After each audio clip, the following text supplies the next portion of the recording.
Hello guys, hi, welcome to Vigyan Katta. आपण doctor Homi बाबा बाल वैज्ञानिक स्पर्धा किंवा डॉक्टर होमी बाबा यंग सायंटिस्ट कॉम्पिटिशन ही जी एक्झाम आहे, जी इयत्ता 6वी आणि इयत्ता 9वीच्या विद्यार्थ्यांसाठी दरवर्षी greater Bombay science teachers association कडनं 1981 पासून घेतली जाते. तर या परीक्षेबद्दलची डिटेल माहिती आपण आजच्या या व्हिडिओमध्ये बघणार आहोत. तर आपण सुरुवात करूया इंट्रोडक्शनच्या भागाला, ज्याच्यामध्ये आपण बघतोय की डॉक्टर होमी बाबा बाल वैज्ञानिक competition greater Bombay science teachers association 1981 पासून घेतली जाणारी परीक्षा आहे. इयत्ता 6वी आणि इयत्ता 9वीच्या विद्यार्थ्यांसाठी घेतली जाते. आता ही जी परीक्षा आहे, ही परीक्षा 4 स्टेजेसमध्ये घेतली जाते. थेअरी एक्झाम, त्याच्यानंतर प्रॅक्टिकल एक्झाम, त्याच्यानंतर ॲक्शन रिसर्च प्रोजेक्ट आणि इंटरव्ह्यू. आपल्याला लक्षात ठेवलं पाहिजे की प्रॅक्टिकलची परीक्षा असणारी सुद्धा ही महाराष्ट्रातली एकमेव परीक्षा आहे की ज्याच्यामध्ये प्रॅक्टिकलची परीक्षा घेतली जाते अशा पद्धतीची. त्याच्यानंतर इलिजिबिलिटी, जसं मी तुम्हाला ऑलरेडी सांगितलं तसं, की इयत्ता 6वीचे आणि इयत्ता 9वीचे विद्यार्थी या परीक्षेमध्ये पार्टिसिपेट करू शकता. याच्यामध्ये इंग्लिश मीडियम, मराठी मीडियम अशा दोन्ही माध्यमांची विद्यार्थी पार्टिसिपेट करू शकतात. पण आपल्याला लक्षात ठेवलं पाहिजे की आपल्याला परीक्षाचा फॉर्म भरत असताना हे माध्यम निवडावं लागतं. म्हणजे आपल्याला आधीच ठरवून घ्यावं लागतं की आपण इंग्रजी माध्यमातून परीक्षा देणार आहोत का मराठी माध्यमातून. या परीक्षेचा पेपर इंग्रजी माध्यमांच्या विद्यार्थ्यांसाठी इंग्रजीतनं आणि मराठी माध्यमाच्या विद्यार्थ्यांसाठी मराठीतनं असतो. बाकी इतर परीक्षांच्या मध्ये बायलिंग्वल पेपर आपल्याला दिसतात. या परीक्षेमध्ये तसं नाहीये. त्याच्यामुळे आपल्याला आधी माध्यम आपलं मीडियम चूज करणं हे खूप महत्वाचं आहे. पुढची महत्वाची गोष्ट, महाराष्ट्र स्टेट बोर्डाचे विद्यार्थी देऊ शकतात, सीबीएसईचे देऊ शकतात, इवन ICSE आणि IB किंवा याच्या व्यतिरिक्त इतर कुठली बोर्ड्स असतील तर ती सर्व विद्यार्थी या होमी बाबा बाल वैज्ञानिक स्पर्धेसाठी पात्र असतात. फक्त कंडिशन एवढीच आहे की ते विद्यार्थी इयत्ता 6वी मध्ये आणि इयत्ता 9वी मध्ये शिकत असावेत, ज्या वर्षी ते परीक्षा देणार आहेत समजा त्या वर्षी.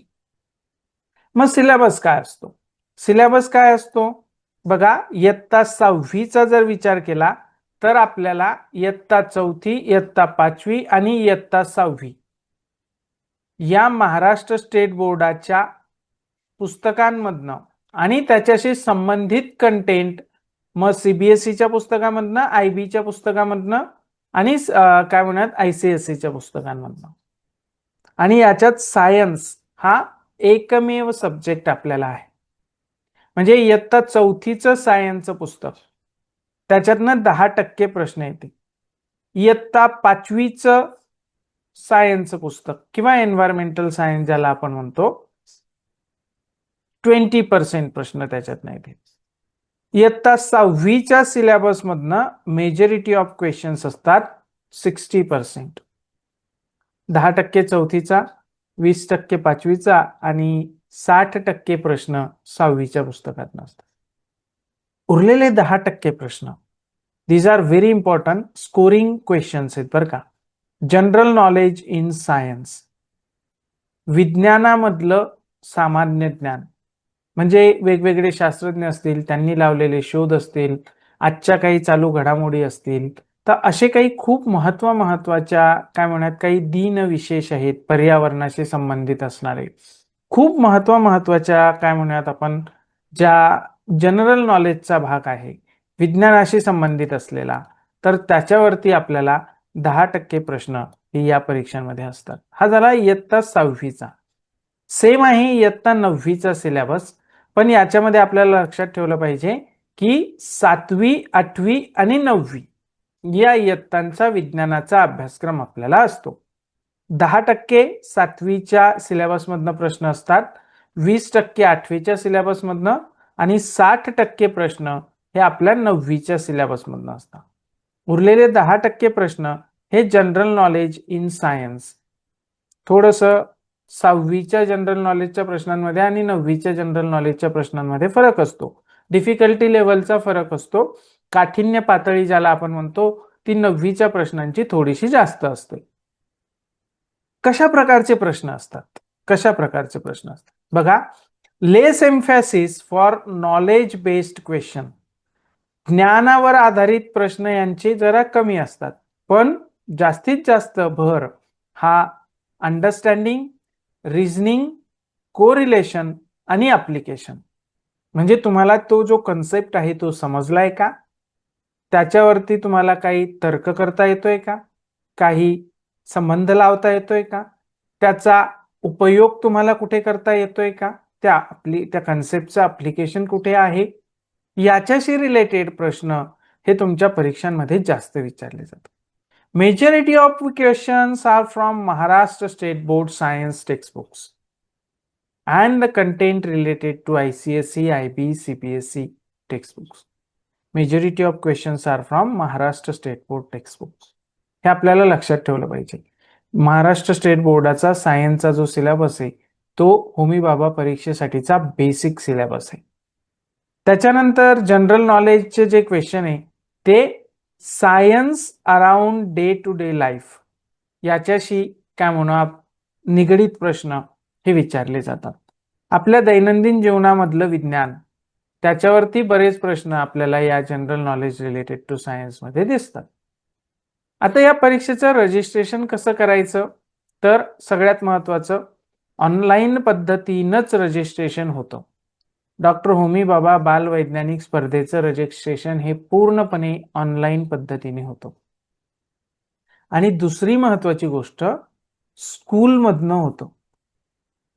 स्कूलमधनं इंडिव्हिज्युअल रजिस्ट्रेशन करता येत नाही का, येतं, पण ते पण आपल्याला ऑनलाईनच करता येतं. शक्यतो जास्तीत जास्त प्रयत्न अशा पद्धतीनं करावा की स्कूलमधनं रजिस्ट्रेशन करावीत, त्याचा खूप फायदा होतो. स्कूलमधनं रजिस्ट्रेशन केलं की सगळ्या विद्यार्थ्यांना हॉल तिकीट्स वगैरे सगळं तुम्हाला स्कूलमधनं मिळतं आणि तुमचा रिझल्ट जो आहे तो पण एकाच वेळेस सगळ्यांना दिसतो. तर स्कूलमधनं रजिस्ट्रेशन केलेलं जास्त प्रिफर्ड आहे.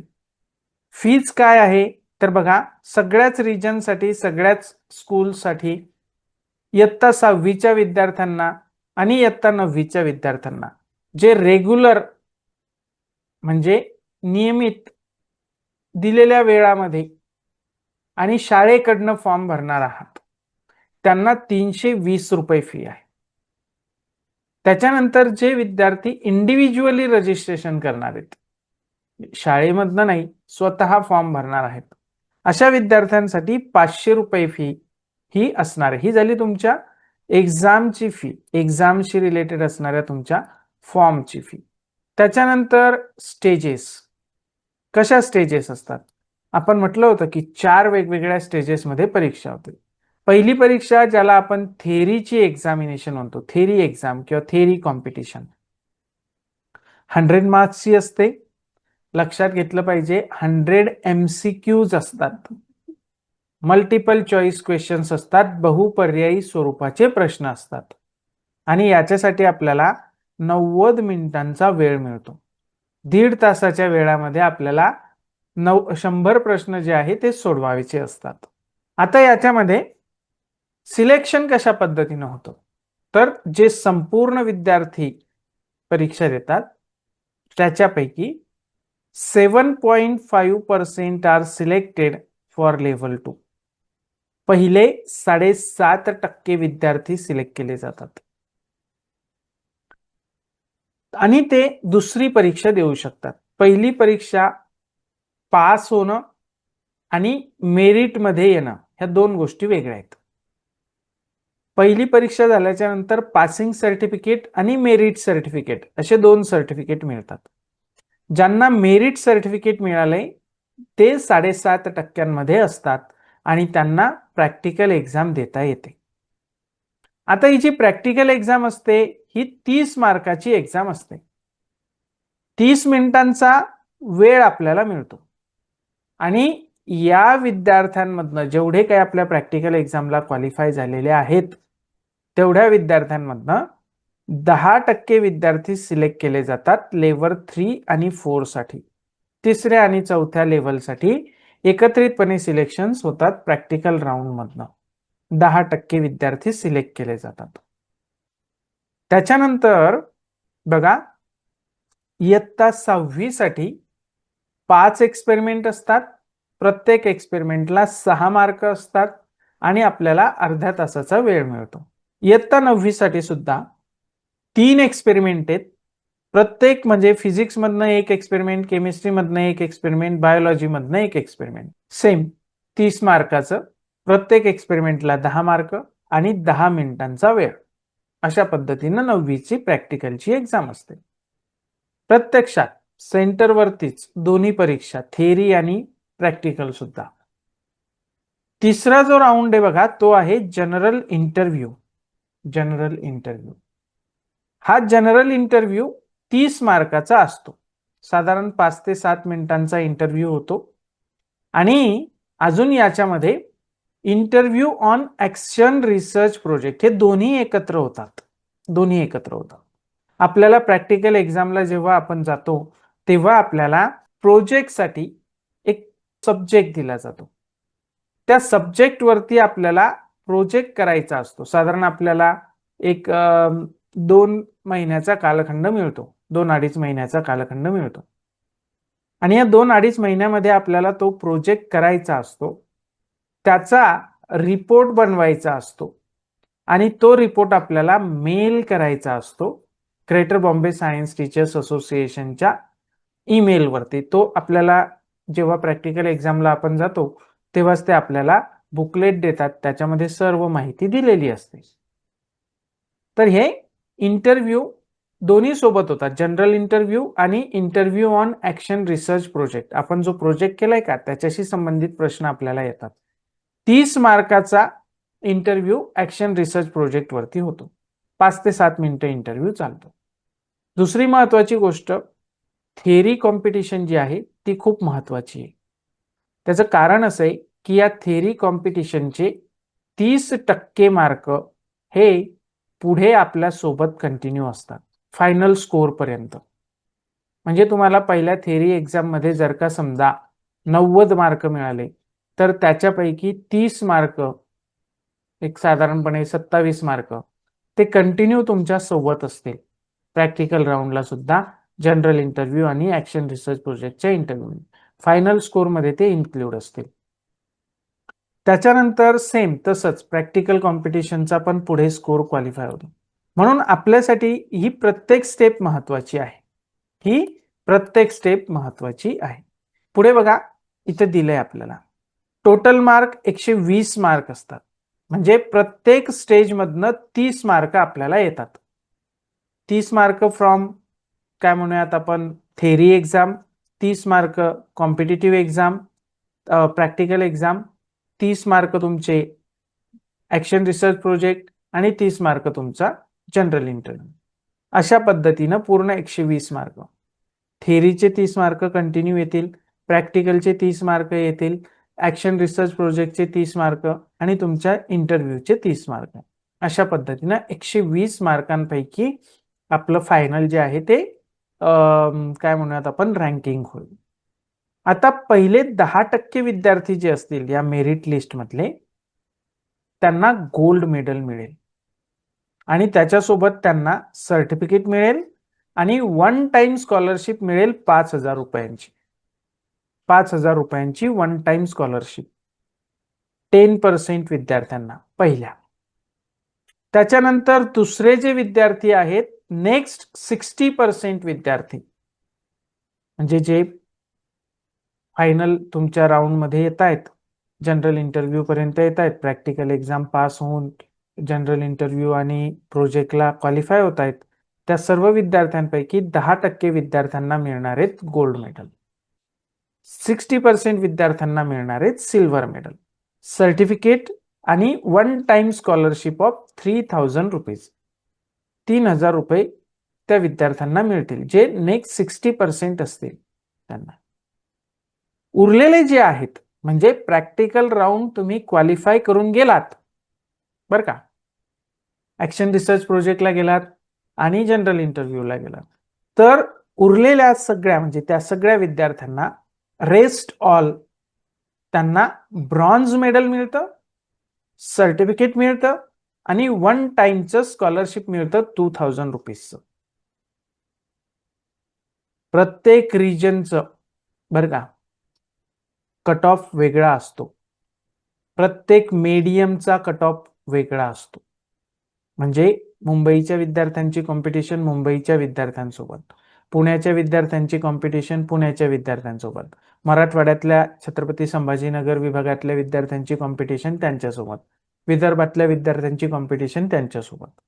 अशा पद्धतीनं आणि त्यातही मराठी माध्यमांच्या विद्यार्थ्यांची कॉम्पिटिशन मराठी माध्यमांच्या, इंग्रजी माध्यमांच्या विद्यार्थ्यांची, प्रत्येकाचा कट ऑफ वेगळा वेगळा असतो. त्याच्यामुळं खूप महत्वाचं आहे की आपण आपल्या रिजनमध्ये आपल्याला चांगला स्कोर आणायचा आहे. रिजन वाईज सेपरेट ट्रॉफीज पण बाकी इतर प्राइजेसमध्ये इन्क्लूड असते. तर अशा पद्धतीने हे सिलेक्शन्स आणि मेडल्स आहेत. मग आता तुम्ही म्हणाल याची तयारी कशी करायची? याची तयारीसाठी आपण विज्ञान कट्टामार्फत दरवर्षी फाउंडेशन कोर्स घेत असतो. डॉक्टर होमी बाबा बाल वैज्ञानिक स्पर्धा परीक्षेला डेडिकेटेड असणारा हा फाउंडेशन कोर्स. हा जो फाउंडेशन कोर्स आहे बघा, याच्यामध्ये काय काय इन्क्लूड असतं. तर सगळ्यात पहिला आणि सगळ्यात महत्वाचं की याच्यामध्ये लाईव्ह इंटरॅक्टिव्ह स्वरूपाचे क्लासेस इन्क्लूड असतात. इंटरॅक्टिव्ह स्वरूपाचे मी म्हणतोय त्याचं कारण प्रत्यक्षात झूम वरती क्लास होतो. तुम्हा विद्यार्थ्यांना काही डाऊट असेल तर तुम्ही हँडरेज करू शकतात आणि तुमचे डाऊट्स प्रत्यक्षात ऑन टाइम चालू असलेल्या क्लासमध्ये तुम्ही विचारू शकता. दुसरी महत्वाची गोष्ट, रेग्युलर ऑब्जेक्टिव्ह टेस्ट असते. आपलं चॅप्टर संपलं की त्या चॅप्टरवरती साधारणपणे 30 मार्काची टेस्ट असते, रेग्युलर ऑब्जेक्टिव्ह टेस्ट. त्याच्या व्यतिरिक्त कॉम्प्रिहेन्सिव्ह टेस्ट सिरीज पण आहेत. म्हणजे पूर्ण म्हणजे इयत्ता 6वी साठी 10 वेगवेगळ्या टेस्ट आणि इयत्ता 9वी साठी 10 वेगवेगळ्या टेस्ट, संपूर्ण सिलेबसवरती आधारित तुमच्या ऍक्च्युअल परीक्षेच्या पॅटर्ननुसार. लक्षात ठेवायचंय या सगळ्या टेस्ट तुमच्या ऑनलाईन पद्धतीने होते. सगळ्या टेस्ट तुमच्या ऑनलाईन पद्धतीने होतील. त्याच्यानंतर आपण या फाउंडेशन कोर्समध्ये आपण स्टडी मटेरियल प्रोव्हाइड करतो. आपलं जे ऍप्लिकेशन आहे त्या ऍप्लिकेशनवरती आपण संपूर्ण नोट्स, आपलं जे काय म्हणूयात आपण PDF स्वरूपात तुम्हाला तिथं अवेलेबल असतात. तुम्हाला ते डाउनलोड करता येतं, तुम्हाला त्याच्या प्रिंट्स काढता येतात. So you can do that, no problem. त्याच्या व्यतिरिक्त म्हणजे लाईव्ह सेशन्स आहेत, इंटरॅक्टिव्ह स्वरूपाची आहेत, रेग्युलर ऑब्जेक्टिव्ह टेस्ट आहेत, स्टडी मटेरियल आहेत. याच्या व्यतिरिक्त if you are having any kind of doubts, weekly आपण डाऊट सॉल्व्हिंग सेशन घेत असतो. म्हणजे तुमची टेस्ट झाल्याच्या नंतर तुमचे जर काही डाऊट्स असतील तर ते डाऊट्स सॉल्व्ह करण्यासाठी आपण प्रत्यक्षात इंटरॅक्टिव्ह पद्धतीचं सेशन घेत असतो, ज्याच्यामध्ये तुम्ही तुमचे प्रश्न विचारू शकता. याच्या व्यतिरिक्त प्रत्येक क्लास आपला रेकॉर्ड होत असतो आणि या क्लासची रेकॉर्डिंग्स तुम्हाला ॲपवरती अवेलेबल असतात. म्हणजे इन केस एखाद वेळेस तुम्हाला काही अडचण आली, काही शंका असेल, काही काम असेल, तुम्ही बाहेर गेलात आणि तुम्हाला नाही जमलं तो क्लास अटेंड करायला, तर तुम्ही त्याचं रेकॉर्डिंग बघू शकता. पण we are strictly maintaining the attendance of each and every student. कारण we believe only recordings watch करून काही होत नाही. जेवढं तुम्हाला प्रत्यक्षात लाईव्ह इंटरॅक्टिव्ह स्वरूपाच्या क्लासमध्ये कळतं तेवढं रेकॉर्डिंग्समध्ये आणि व्हिडिओमध्ये बघून कळत नाही. त्याच्यामुळं आम्ही प्रत्यक्ष विद्यार्थ्यांनी क्लास हा अटेंड करावाच या उद्देशानं आपला फाउंडेशन कोर्स डिझाईन केलेला आहे आणि तो इंटरॅक्टिव्ह स्वरूपाचा याच्यासाठीच ठेवलेला आहे. कारण विद्यार्थ्यांचा एज ग्रुप बघता आपल्याला ते आवश्यक आहे. त्याच्यानंतर पुढची महत्वाची गोष्ट आहे की हा सुरू कधी होतो. जनरली आपण तो साधारणपणे जून महिन्यामध्ये सुरू करतो. पण जून महिन्यामध्ये सुरू केल्याच्या नंतर थोडंसं शेवटी जास्त घाई होते आहे. अगदी परीक्षा जवळ येते तेव्हा प्रिपरेशन लीव्ह PL देताना अडचणी येत आहेत. हा आमचा गेल्या जवळपास 5 वर्षाचा एक्सपिरियन्स आहे आणि म्हणून तो मुद्दा आम्ही थोडासा लक्षात घेऊन या वर्षी आपला हा फाउंडेशन कोर्स जो आहे तो 1 मे 2026 पासून सुरू करतोय आणि तो 6 महिन्याचा करतोय. म्हणजे आतापर्यंत आम्ही तो जून, जुलै, ऑगस्ट, सप्टेंबर, ऑक्टोबर अशा पद्धतीनं 5 महिन्याचा असायचा. या वर्षीपासून आम्ही तो 6 महिन्याचा करतोय. मे, जून, जुलै, ऑगस्ट, सप्टेंबर आणि ऑक्टोबर. नोव्हेंबरमध्ये साधारणपणे परीक्षा असते. ऑक्टोबर एंडिंगला आपला कोर्स संपेल. नोव्हेंबरमध्ये जे तुम्हाला दिवस मिळतील ते तुम्हाला प्रिपरेशनसाठी दिले जातील पूर्ण वेळ. त्याच्यामुळं 6 महिन्याचा कोर्स असेल. आता या कोर्सची फी काय आहे? तर साधारणपणे आपण 4,999 या कोर्सची फी ठेवलेली आहे. जर तुम्ही याच्यामध्ये अर्ली रजिस्ट्रेशन करत असाल आणि तुमची वन टाइम फीस भरत असाल तर according to that discounts are available. त्याचे डिस्काउंट्स अवेलेबल आहेत. तुम्हाला खाली इथं संपर्क क्रमांक दिलाय, त्याच्यावरती तुम्ही फोन करू शकता आणि तुम्हाला त्या पद्धतीनं डिस्काउंट मिळेल. But if you are doing early registrations आणि on the complete payment of the course. Batch timing काय असते? आता जसं मी तुम्हाला म्हटलं आपण पूर्ण 6 महिने कोर्स घेतोय, पण तो वीकली कोर्स नाहीये. म्हणजे बरेच तुम्हाला क्लासेस असे असतील की ते शनिवार रविवार क्लास घेतोय आम्ही आणि पूर्ण आठवडाभर मुलं अभ्यास करतायत, असं नाही. आपण सोमवारपासून शुक्रवारपर्यंत क्लास घेतो. दररोज 1 तास क्लास असतो. ऑनलाईन पद्धतीनं असतो. Monday to Friday. आतापर्यंत मराठी आणि इंग्रजी अशा दोन्ही बॅचेस आपण एकत्र घ्यायचो, बायलिंग्वल घ्यायचो, की मराठीसाठी सांगायचं आणि पुन्हा तेच इंग्रजीमधनं सांगायचं. तर आमच्याकडे असे विद्यार्थी आहेत की जे मध्य प्रदेशमधनं आहेत. त्यांनी कधी मराठी भाषेचा आणि त्यांचा संबंध नाही आलेला. किंवा आताही या बॅचला सुद्धा आमच्याकडे काही विद्यार्थी चेन्नईवरनं होता एक विद्यार्थी. सो अशा पद्धतीचे बहुभाषिक विद्यार्थी असल्यामुळं आणि ते पूर्णपणे इंग्लिश मीडियमचे, मग त्यांना अडचणी येतात. म्हणून मग या वर्षीपासून आपण एक निर्णय असा आणखी घेतलेला आहे की आपण मराठी माध्यमाची बॅच वेगळी आणि इंग्रजी माध्यमाची बॅच वेगळी असं करूयात. म्हणजे मराठी माध्यमांच्या विद्यार्थ्यांना प्रत्यक्षात संपूर्ण गोष्ट मराठीमध्ये समजावून सांगता येईल. इंग्रजी माध्यमाच्या विद्यार्थ्यांना प्रत्येक गोष्ट इंग्रजी माध्यमातून समजावून सांगता येईल. याच्यासाठी म्हणून आपण बॅचेस यावर्षी सेपरेट करतोय. आता जे शेड्यूल मी तुम्हाला सांगतोय हे शेड्यूल आपलं मे महिन्याचं शेड्यूल आहे. याच्यानंतर आपण विद्यार्थ्यांशी डिस्कस करून त्यांच्या शाळेच्या नुसार याच्यामध्ये चेंजेस होऊ शकतात. मे महिन्यामध्ये आपलं जे फाउंडेशन कोर्स होणार आहे त्याचं शेड्यूल मराठी माध्यमाच्या विद्यार्थ्यांसाठी सकाळचं आहे आणि इंग्रजी माध्यमाच्या विद्यार्थ्यांसाठी संध्याकाळचं आहे. आता याच्यामध्ये मराठी माध्यमाचे जे विद्यार्थी आहेत ते इयत्ता 6वी आणि इयत्ता 9वी असे 2 आहेत. म्हणून तो वेळ 7 ते 9चा वेळ आहे. ओके. त्याच्यात आपण 9वीची बॅच आधी घेणार आहोत सकाळी 7 वाजता आणि 6वीची बॅच आपण 8 वाजता घेणार आहोत. इव्हिनिंगला मात्र आपण संध्याकाळी 6 वाजता इयत्ता 6वीची बॅच घेणार आहोत आणि 7 वाजता 9वीची बॅच घेणार आहोत. अशा पद्धतीने सकाळी थोडंसं लवकर उठायला लहान मुलांना जिवार येतं, म्हणून मग आपण 9वीच्या वर्गाची बॅच सकाळी 7 वाजता सुरू करणार आहोत. तर अशा पद्धतीचं हे आपलं फाउंडेशन कोर्स जे आहे त्याचं शेड्यूल असणार आहे.